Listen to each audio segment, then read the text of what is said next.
Assalamualaikum warahmatullahi wabarakatuh. Waalaikumsalam warahmatullahi wabarakatuh. Selamat pagi anak-anak.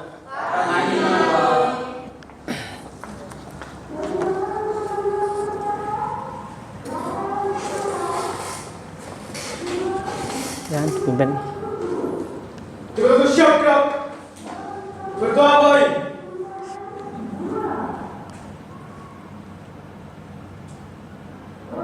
Berdoa selesai. Bisalam. Waalaikumsalam warahmatullahi wabarakatuh.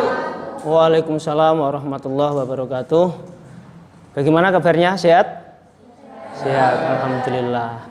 Baiklah, pada sesi yang pertemuan yang ketiga ini, gitu ya, kita masih dianugerahi oleh Allah kesehatan. Semoga dari awal sampai akhir perjalanan ini atau pembelajaran ini mendapat ilmu yang bermanfaat. Sebelum pelajaran dimulai, saya akan cek dulu kehadiran. Ini siapa yang gak hadir hari ini? Hadir semua? Siapa? Sekar. Kenapa Sekar? Izin? Izin. Satu saja, Sekar saja. Oke, terima kasih. Mada? Siap, jaya, prestasi. Sip, tepuk tangan. Oke, kita kemarin telah membahas KD 3.5 tentang menganalisis ketentuan berpakaian sesuai dengan syariat Islam. Di mana kemarin sholawatnya masih ingat? Tepuk busana muslim, bersih dan suci.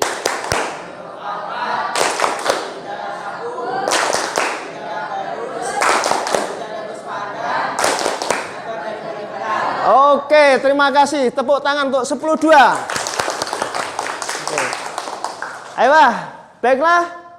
Pada hari ini, itu ya, kita akan mengkolaborasikan KD 3.5 dan KD 4.5. Apa sih perbedaannya kompetensi dasar 3.5?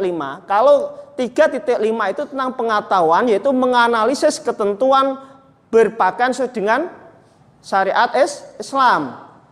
Untuk KD 4.5 itu menyajikan contoh-contoh, ya, contoh-contoh perilaku sesuai dengan ketentuan syariat Islam. Jadi nanti ada KD 45 tentang keterampilan. Jadi nanti kita mengaitkan perilaku, bentuk perilaku orang yang berbusana muslim itu sudah pas apa belum, gitu ya. Jadi sudah berbusana muslim, dia sudah berpakaian, perilakunya sama apa enggak dengan yang diharapkan, atau bahkan sebaliknya, tidak berbusana muslim tapi perilakunya Islami. Ini ada dua hal yang memang harus diamati. Oke, kita akan mengamati perilaku-perilaku. Jadi nanti ada tayangan video yang perlu juga Anda amati. Setelah itu nanti dianalisis. Sebagai seorang wanita, hendaknya kita memiliki sifat-sifat yang Allah sukai. Dalam Islam sendiri sangat memuliakan wanita, di mana kedudukannya adalah 3 kali lebih tinggi dibanding pria. Sebab itulah, sebagai wanita hendaknya kita harus memiliki sifat-sifat yang disukai Allah seperti yang dijaga. Oke, kita lanjutkan ke tema atau video yang kedua. Hanya orang-orang di lapisan ekonomi tertentu yang mampu memilikinya. Jadi, larangan emas dan sutra bagi laki-laki ini juga terkait dengan larangan hidup bermewah-mewahan. Sedangkan perempuan diperbolehkan memakai sutra ataupun emas karena secara kodrati, perempuan memang suka menghias diri dan ingin terlihat cantik.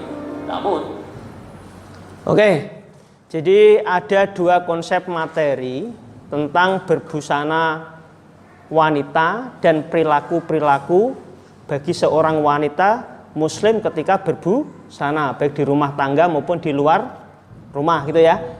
Silakan, di sini sudah saya persiapkan LKPD untuk kamu sebagai bahan pembelajaran kelompok. Tapi nanti saya akan bagi kelompoknya. Nah, bagi kelompoknya di sini ada ada gambar-gambar yang perlu Anda amati, dan situ di Al-Qaeda sudah ada ketentuan permasalahan yang harus kamu selesaikan.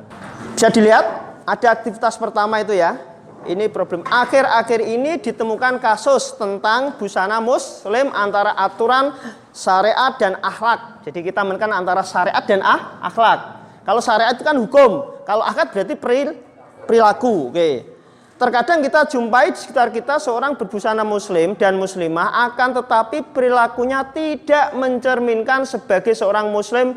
Ada yang berjilbab, kedapatan merokok dan minum minuman beralkohol, berjilbab tapi tidak sholat. Bahkan kita temukan sebaliknya, tidak berjilbab dan berbusana muslim akan tapi ibadah sosial dan sholatnya bagus.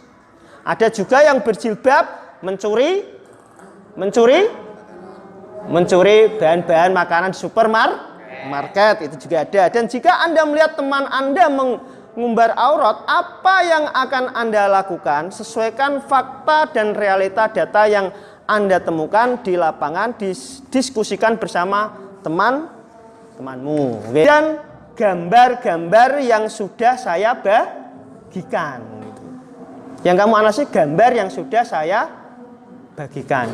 Di sana tadi ada pakaiannya muslim, tapi dia sebenarnya bukan orang muslim gitu ya.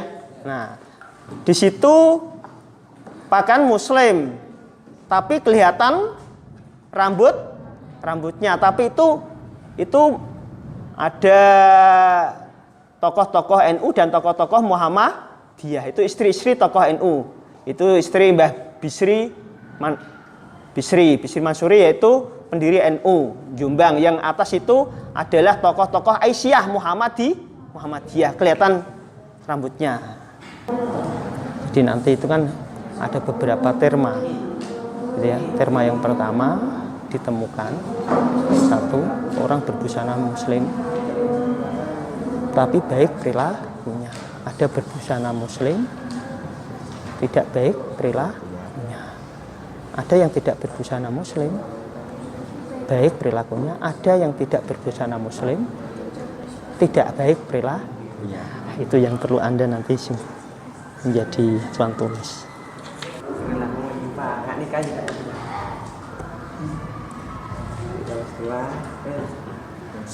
Penting kamu nanti buat argumen untuk menarasikan gambaran ini.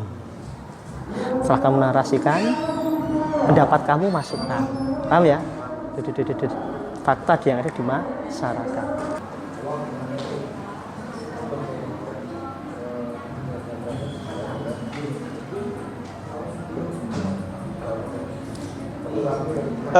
Jika kamu masih ada kesulitan mengidentifikasi permasalahan, kamu tanya tidak apa-apa. Itu di halaman terakhir itu ada perilaku mulia. Ya, itu berarti seorang muslim yang hakiki seharusnya dia harus menyempurnakan baik dohirnya, pakaian busananya, juga perilakunya. Coba sebelum dipresentasikan, saya pengen cek sintak yang kamu pahami dari picture itu, dari gambar itu. Silakan. Siapa yang mau ungkapkan komennya? Yang coba. Ya, silakan ya. Apa yang Oke, gambar pertama yaitu ada wanita muslimah yang berusaha muslim tapi merokok, meminum minuman beralkohol, dan auratnya kebuka, Pak. Auratnya kebuka. Itu auratnya kebuka ya? Yang mana aurat kebuka itu? Itu Tabaruj. Jadi wanita-wanita sosialita gitu ya? Ya, gitu. Oke. Tapi dia muslim ya? Dia muslim. Oke. Yang kedua? Yang kedua ini ada wanita muslim tapi mencuri bahan makanan di supermarket. Dari gambar ini bagaimana bisa kamu analisis bagaimana? Siapa yang mewakili? Komen. Busana Yahudi dan Nasrani menurut ketentuan syariat Islam sudah memenuhi kriteria berbusana karena menutup aurat, sedangkan kita seorang muslimah belum tentu bisa menutup aurat sesuai dengan ketentuan syariat Islam. Loh, ini busana Yahudi dan Nasrani tasabuh sama dengan Islam. Yang jadi masalah bukan kemudian orang Nasrani tidak ada yang gini. Nyatanya orang Nasrani dan Yahudi juga banyak yang tidak pakai begini kan. Kamu temukan di Indonesia kan banyak kan. Ya itu kan. Nah ini berarti hasil karya. Bukan saya ini ya. Karya teman kamu. Nah, ini mewakili.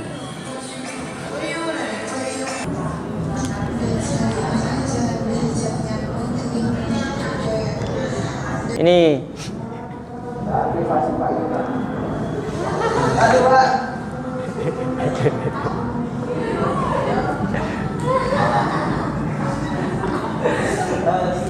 ya, keren ini. Tepuk tangan, boleh. Langsung aja, silakan. Langsung saja, silakan. Assalamualaikum warahmatullahi wabarakatuh. Waalaikumsalam. Saya akan menjelaskan proses pembuatan video tadi. Tadi mengikuti gaya busana ala santri Indonesia. Itu pendapatnya. Jadi walaupun selama ini bagi kamu ketika orang berbusana muslim perilakunya harusnya seperti apa? Perilakunya harusnya seperti ajaran agama yang disesuaikan, tidak menyimpang dari agama, tidak melanggar peraturan dari Allah Subhanahu wa Ta'ala. Jadi hikmahnya kira-kira apa hikmahnya ketika orang itu berbusana muslim? Menjaga perilakunya. Menjaga perilakunya. Tentunya ketika orang berbusana muslim dan perilakunya baik berarti Allah tambah cinta. Rasulnya pun cinta suka. Memakluminya karena pada saat itu belum ada contoh menggunakan hijab yang sesuai dengan ketentuan. Sesuai dengan ketentuan karena Islam itu berproses. Ada pendapat lain? Pendapat lain? Mungkin karena kurangnya pengetahuan. Pengetahuan ulama dulu zaman wali, zaman para pendiri NU Muhammadiyah itu tokoh mereka. Tentunya tahu itu kan. Maka ketika ada teman kita yang tabarruj yang ya kita motivasi saja. Kita kasih semangat agar tetap bisa berbusana sesuai dengan ketentuan. Tapi kita tidak perlu keras terhadap dia sehingga menyakiti perasaan dia. Oke, saja tepuk tangan untuk semuanya.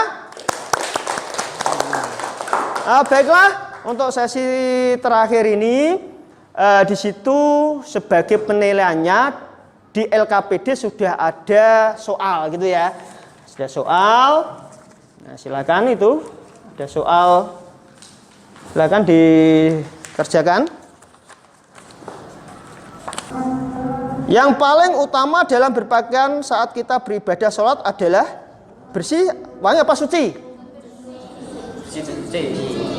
Di situ tidak ada suci. Antara bersih dan suci pilih mana? Suci. Kalau suci dalam pembelajaran kita yaitu ada 4. Yang pertama kita temukan bahwa di masyarakat itu ternyata ada orang yang memang seharusnya sempurna. Berbusana muslim, berperilaku muslim dan muslimah. Ada berbusana muslim tapi perilakunya tidak islami. Ada yang tidak berbusana muslim tapi dia berperilaku islami, giat menolong dan lain sebagainya. Tepuk tangan untuk kita semua. Syukran. Terima kasih untuk kamu semua. Semoga kamu mendapatkan ilmu yang manfaat dan kelak menjadi orang-orang yang sukses dalam menjadi hidup, sukses di dunia dan sukses di akhirat. Amin ya robbal. Terima kasih. Sampai sekian pertemuan kita. Mudah-mudahan selalu kita semangat dalam belajar. Semanda. Siap jaya prestasi. Oke, terima kasih. Assalamualaikum warahmatullahi wabarakatuh.